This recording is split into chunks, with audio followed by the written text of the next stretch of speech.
Depuis sa création, le chasseur furtif russe Su-57 a fait sensation. Ses capacités avancées ont suscité des inquiétudes dans d'autres nations, y compris les États-Unis.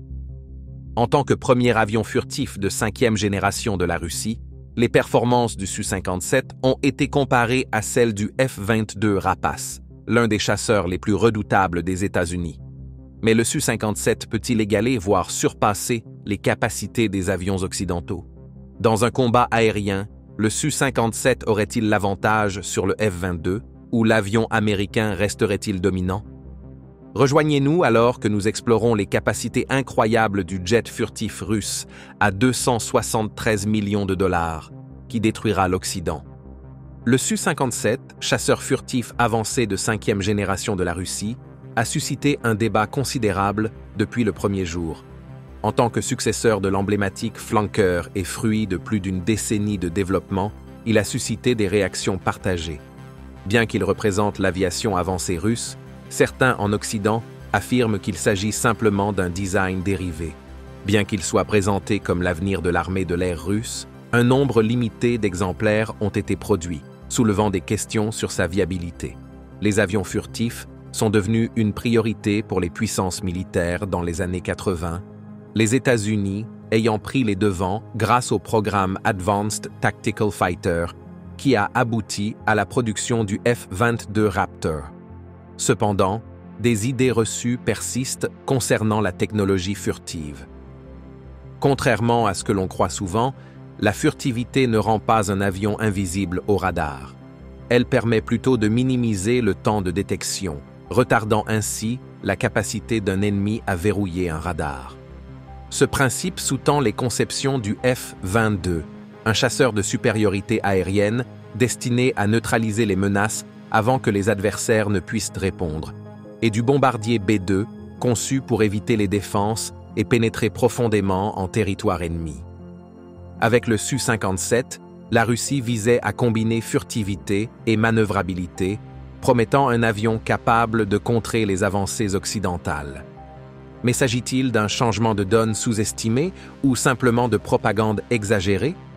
En réponse aux nouvelles technologies dans l'aviation militaire, la Russie a adopté une approche différente, privilégiant les hautes performances au détriment de la furtivité.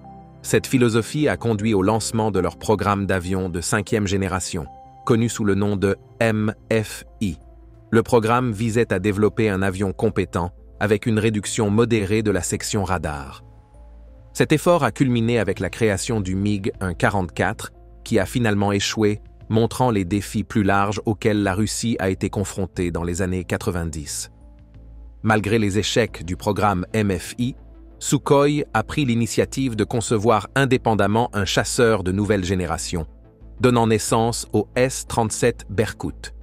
Ce projet financé de manière autonome était un démonstrateur technologique, mettant en avant des capacités avancées, y compris sa conception iconique d'ailes inversées. Le S-37 symbolisait une vision pour l'avenir de l'armée de l'air russe, inspirant davantage d'innovation. Au début des années 2000, après l'échec du MFI, le gouvernement russe a lancé un nouveau programme appelé PAK-FA, également connu sous le nom de Complexe aéroporté prospectif d'aviation de front. Sukhoi et Mikoyan avaient des stratégies très différentes pour la compétition PAK-FA. Mikoyan a suggéré un effort d'équipe où 3 bureaux de conception, Mikoyan, Sukhoi et Yakovlev, travailleraient ensemble, le gagnant dirigeant le projet. De son côté, Sukhoi voulait diriger l'ensemble du projet dès le départ, y compris la conception et la production, en travaillant en étroite collaboration avec les fournisseurs et les équipes de recherche. Leurs conceptions d'avions ont également montré des priorités différentes. Le prototype de Mikoyan était plus petit et moins cher, pesant entre 16 et 17 tonnes et propulsé par 2 moteurs Klimov VK-10M avec environ 10 à 11 tonnes de poussée chacun. Le T-50 de Sukhoi était plus grand et plus puissant, pesant entre 22 et 23 tonnes et utilisant 2 moteurs AL-41F1 avec 14,5 tonnes de poussée chacun. En avril 2002, Sukhoi a remporté la compétition et est devenu le concepteur principal du chasseur de nouvelle génération de la Russie. Le ministère de la Défense a choisi Sukhoi pour sa proposition solide et son historique éprouvé dans la création de variantes du Su-27 et ses exportations réussies durant les années 90. Les essais en vol étaient prévus pour commencer en 2007. Cependant, sa production a rencontré de nombreux retards, mettant en lumière les défis continus pour réaliser cette vision ambitieuse. Le chasseur de 5e génération de la Russie est resté secret pendant des années, suscitant de vifs débats sur les forums militaires, les blogs et dans les médias. Cependant, le voile a été levé en 2010 lorsque les premières images et vidéos du Su-57, anciennement connu sous le nom de T-50, ont émergé. Les images montraient le vol inaugural de l'avion, captivant les médias. Les critiques l'ont rapidement écarté comme une imitation du F-22 Raptor, mais la vérité se situe quelque part entre les deux. Le Su-57 se distingue comme une plateforme unique avec des choix de conception distincts. Bien que sa forme d'aile puisse ressembler à celle des chasseurs furtifs de 5e génération américains, la ressemblance s'arrête là. Contrairement au F-22 ou au F-25, le Su-57 intègre des éléments de conception de la série Flanker, tels que des moteurs logés dans des nacelles et une structure de tunnel entre eux, améliorant la portance et la manœuvrabilité. Les stabilisateurs verticaux inclinés de l'avion réduisent la visibilité radar, une caractéristique cruciale pour la furtivité, et fonctionnent comme des surfaces de contrôle, un concept rappelant le IF-23. Ce prototype américain a été perdu face au F-22. Il est intéressant de noter que la section avant du Su-57 ressemble davantage au concept de variante navale du IF-23, le NF-23, qu'au Raptor. De plus, le Su-57 intègre des stabilisateurs horizontaux et des extensions de bord d'attaque, qui agissent comme des canards pendant le vol pour maximiser la manœuvrabilité. Ces choix de conception soulignent son accent sur l'agilité et la polyvalence. Depuis ses premières étapes de prototype, le Su-57 a démontré un mélange d'innovation et d'inspiration, consolidant sa position en tant qu'avion distinctif et redoutable. Depuis sa création, le Su-57 a mis en avant une philosophie de conception centrée sur la manœuvrabilité et la polyvalence, le distinguant comme un acteur unique parmi les chasseurs de 5e génération. Contrairement aux revêtements furtifs avancés du F-35 et du F-22, le Su-57 utilise des matériaux radar absorbants de manière parcimonieuse, se concentrant sur des zones critiques comme les trappes ou les sections sujettes à la diffusion des ondes radar. Cette application limitée réduit la section radar de l'avion de 20 à 90%, loin des revendications exagérées de réduction massive.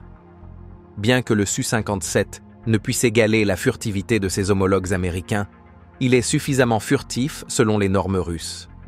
Les radars modernes auraient encore des difficultés à suivre une cible avec une RCS inférieure à 1 mètre carré. Cependant, l'efficacité furtive du Su-57 est entravée par ses moteurs exposés à l'arrière, ce qui entraîne probablement une RCS plus élevée par rapport au F-35 et au F-22. Bien que certains médias critiquent des détails comme les vis exposées, ces éléments ne sont pas un facteur déterminant, car même le F-35 et le F-22 présentent des caractéristiques similaires et maintiennent des capacités furtives exceptionnelles. Le véritable défi pour le Su-57 réside dans ses moteurs. La Russie a répété une erreur familière de la guerre froide en lançant le développement de l'avion avant de concevoir ses moteurs prévus. Alors que d'autres jets réussis comme le Rafale et le Su-27 ont également commencé les tests avec des moteurs provisoires, ils sont rapidement passés à leurs centrales électriques appropriées. Le Su-57, en revanche, dépend toujours de moteurs non explicitement optimisés pour sa conception, limitant ainsi son potentiel complet. L'histoire du développement des moteurs du Su-57 est longue et toujours inachevée. Actuellement, les jets Su-57 en production sont propulsés par des moteurs AL 41F1 qui sont étroitement liés à ceux utilisés dans le Su-35. Bien que ces moteurs soient fiables et robustes, ils ne sont pas le design original envisagé pour le Su-57. Plutôt que d'être basés sur les AL-41FS développés pour l'ancien programme MFI, ce sont des adaptations des anciens moteurs AL-31. Cela signifie que, contrairement à certains chasseurs de 5e génération, le Su-57 pourrait ne pas atteindre une supercroisière soutenue, volant à des vitesses supersoniques, sans post-combustion, lorsqu'il transporte une charge de combat complète. À titre de comparaison, même le Su-35 ne peut atteindre la supercroisière que dans une configuration plus légère. Du côté positif, les moteurs AL-41F1 sont dotés de vecteurs de poussée en 3D, ce qui donne au Su-57 une agilité et une manœuvrabilité exceptionnelles. Le Su-57 est un redoutable chasseur aérien avec un rapport poussée-poids supérieur à 1, même en configuration de combat. Cependant, le combat aérien moderne a évolué loin des dogfights traditionnels, rendant cette capacité moins cruciale dans la plupart des scénarios. Le moteur futur du Su-57, appelé Isdelie 30, devrait apporter des améliorations substantielles. Il est conçu pour permettre la supercroisière à des vitesses allant jusqu'à Mach 1,5, intégrer des buses crénelées comme celle du moteur F-135 du F-35, et potentiellement introduire un design de tuyère plus plat et furtif inspiré du drone S-70 Okhotnik. Ces améliorations visent à améliorer la furtivité et à réduire les zones visibles en titane, affectant la signature radar du Su-57. Cependant, il n'est pas clair quand ces nouveaux moteurs entreront en service. L'un des développements les plus prometteurs du Su-57 est sa collaboration avec des drones avancés comme le S-70 Okhotnik. Ce drone ailier est beaucoup plus axé sur la furtivité, avec une conception épurée et une grande capacité de charge utile. Travaillant aux côtés du Su-57, ces drones pourraient changer la dynamique du combat aérien. Par exemple, le Su-57 ou un avion. AWACS pourrait identifier les cibles ennemies, tandis que les drones S-70 les engageraient sans être détectés. Ce travail d'équipe pourrait faire du Su-57 et de ses drones une force offensive ou défensive puissante. La Russie développe un nouveau système de liaison de données appelé OZOD, similaire au Link 16 de l'OTAN, pour soutenir cette intégration. Ce système permettrait une communication transparente entre les avions habités et les drones, améliorant l'efficacité opérationnelle. Le S-70 a effectué plusieurs vols d'essais réussis et continue de progresser dans sa phase de développement, promettant un saut significatif dans les capacités de combat aérien de la Russie. Le Su-57, chasseur avancé de 5e génération de la Russie, est bien plus qu'un concept, c'est un projet tangible avec des prototypes et une utilisation opérationnelle limitée. Cependant, la guerre en cours en Ukraine et la pression sur les ressources militaires de la Russie soulèvent une question cruciale. D'où viendra le financement pour soutenir de tels projets ambitieux et coûteux? Initialement, l'Inde s'était associée à la Russie en 2007 pour cofinancer le développement du Su-57 dans le cadre du programme PAC-FA. En échange, l'Inde recevrait une variante biplace et les droits de produire l'avion sur son sol. Cependant, le programme a rencontré d'importants revers, notamment des retards causés par des défis liés au développement des moteurs et à l'intégration de nouveaux systèmes avioniques, radars et capteurs. Frustrée par ces retards, l'Inde s'est retirée du projet en 2018. Elle a conservé la possibilité d'acheter l'avion une fois qu'il serait achevé, si jamais il atteignait la production de masse et la pleine capacité opérationnelle au sein de la force aérienne russe. Initialement, la Russie prévoyait de produire 200 Su-57, mais a considérablement réduit cet objectif à un seul escadron de 12 appareils. Ce nombre a ensuite été ajusté lorsqu'un contrat pour 76 unités a été signé en 2017. Malgré cela, les progrès restent lents. À ce jour, seulement une dizaine de Su-57 seraient en service opérationnel. Le Su-57 aurait été utilisé pour des tests en Syrie et même déployé dans la guerre en Ukraine. Des rapports suggèrent qu'il pourrait avoir été engagé dans des combats aériens, avec des affirmations concernant une possible destruction d'un Su-27 ukrainien. Cependant, ces affirmations demeurent non vérifiées et relèvent de la spéculation. Le financement, les retards de production et les défis opérationnels continuent de plomber le développement du Su-57, soulevant des doutes sur la viabilité future du projet face aux contraintes économiques et militaires actuelles de la Russie. Ce conflit a été autant une question de propagande que d'avancée militaire. Créer l'impression que le Su-57 est un avion révolutionnaire au combat est un outil puissant pour la Russie afin de séduire d'éventuels acheteurs à travers le monde. Cependant, il est essentiel d'aborder de telles affirmations avec prudence et un esprit critique. Maintenant, abordons la grande question. Comment le Su-57 se comporterait-il face aux meilleurs avions américains, le F-22 Raptor ou le F-35 Lightning II? Examinons ses capacités en nous concentrant sur son électronique et son armement. Le Su-57 est équipé du système radar AESA N036 Belka avancé, qui comprend 5 antennes distinctes. L'antenne principale en bande X offre des capacités de détection à longue portée et d'engagement de cible. 2 autres antennes en bande X sur les côtés améliorent la couverture, s'étendant à environ 270 degrés. De plus, 2 antennes en bande L intégrées dans les ailes soutiennent les fonctions de guerre électronique, élargissant ainsi ses capacités défensives. À l'avant de l'appareil, on trouve le système de recherche et de suivi infrarouge. Ce système peut détecter les signatures thermiques des avions ennemis et guider les missiles infrarouges sans avoir besoin du radar. Il est similaire au système de ciblage électro-optique du F-35.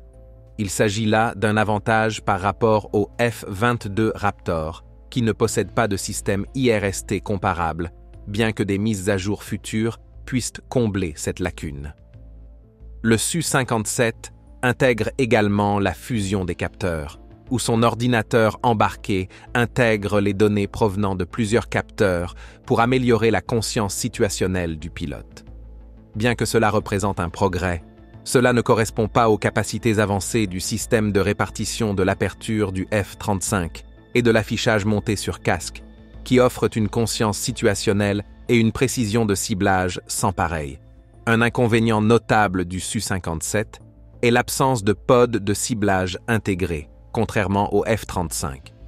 Le F-35 peut engager des cibles au sol en utilisant ses systèmes internes tout en maintenant son profil furtif, un avantage considérable dans les scénarios de combat modernes. En conclusion de la comparaison, le Su-57 est un appareil redoutable avec des caractéristiques qui surpassent les chasseurs de 4e génération et même les chasseurs de 4e plus avancés. Cependant, dans une comparaison directe avec le F-22 ou le F-35, il présente des lacunes dans plusieurs domaines clés, en particulier la furtivité et les systèmes de guerre électroniques. Bien qu'impressionnant en soi, il reste un pas derrière ses homologues occidentaux. Le Su-57 est sans aucun doute un chasseur remarquable, mais que nous réserve l'avenir pour ce programme? Bien que le Su-57 ne soit pas parfait, il présente des capacités solides. Il dispose de radars et d'avioniques avancés, de caractéristiques furtives respectables et de moteurs puissants, bien que ces moteurs ne répondent pas encore aux spécifications initialement prévues. La mise à niveau attendue du Su-57M devrait inclure ces améliorations, ainsi que des systèmes avancés. Cependant, des éléments futuristes comme les drones autonomes restent largement conceptuels pour l'instant. Dans les scénarios de combat, le Su-57 représente un défi important.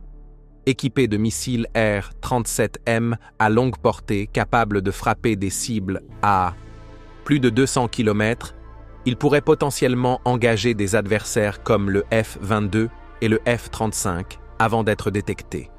La Russie envisage le Su-57 comme un avion de commandement, dirigeant des équipes de chasseurs pour améliorer la surveillance du champ de bataille et le soutien.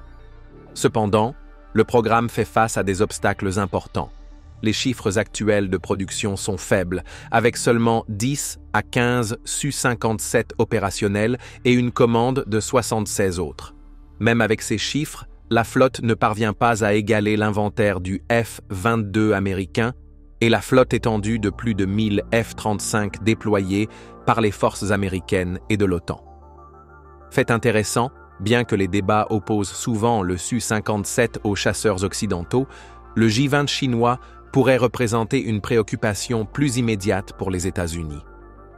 Avec sa production en série et son nombre croissant, le J-20 pourrait plus efficacement défier l'équilibre des pouvoirs que le Su-57. Le chasseur furtif J-20 est conçu pour dominer les cieux grâce à une technologie de pointe. Ses capteurs avancés et ses systèmes de données offrent aux pilotes une vision complète du champ de bataille, tout en utilisant la furtivité et la guerre électronique pour garder les ennemis dans l'ombre. L'avion dispose d'une suite de capteurs offrant une vision à 360 degrés, et ces systèmes montés sur le nez sont conçus pour détecter et engager les menaces aériennes. Bien que les détails exacts de son radar restent secrets, les experts estiment que le J-20 utilise un radar AESA haute performance capable de suivre des cibles jusqu'à 200 km et d'engager plusieurs ennemis simultanément. Il comprend également des systèmes de ciblage électro-optique et des capteurs infrarouges similaires à ceux du F-35, ce qui le rend particulièrement efficace contre les adversaires furtifs. À l'intérieur du cockpit, les pilotes bénéficient d'une configuration entièrement numérique avec un grand écran tactile, des écrans auxiliaires supplémentaires et un affichage tête haute holographique grand angle pour les données critiques. L'affichage monté sur le casque permet aux pilotes de viser et de tirer simplement en regardant la cible, même sous des angles extrêmes. Des rapports récents suggèrent que le J-20 est également capable d'assurer une alerte avancée et un contrôle aérien, renforçant encore sa polyvalence. Avec toutes ces fonctionnalités, le J-20 combine furtivité, précision et avionique de pointe en un seul ensemble redoutable. Le chasseur J-20 est conçu pour transporter des armes avancées, adaptées à diverses missions. Sa soute principale peut contenir des missiles RR longues portés comme le PL-15 et le PL-21, ainsi que des bombes guidées de précision telles que la série LS-6. Deux petites soutes latérales situées près des entrées d'air sont destinées aux missiles à courte portée comme le PL-10. Ces compartiments latéraux sont conçus pour la furtivité, permettant aux portes de se refermer rapidement après le tir, rendant les lancements plus rapides et plus difficiles à détecter. La soute centrale peut contenir jusqu'à 4 missiles longue portée, tandis que les compartiments latéraux accueillent chacun un missile courte portée. En 2023, des rapports indiquaient que la Chine travaillait à augmenter la capacité de missiles du J-20. Une nouvelle configuration en quinconce pourrait permettre d'accueillir 6 missiles PL-15 à l'intérieur et un missile plus mince, le PL-16, conçu avec des ailettes pliables et une structure compacte, est également en développement. Malgré sa taille réduite, le PL-16 égalerait les performances du PL-15. La mission principale du J-20 est le combat aérien, utilisant ces missiles pour abattre des avions ennemis et des cibles aériennes stratégiques. Il pourrait également mener des frappes de précision avec des armes air-sol ou des missiles anti-radiation.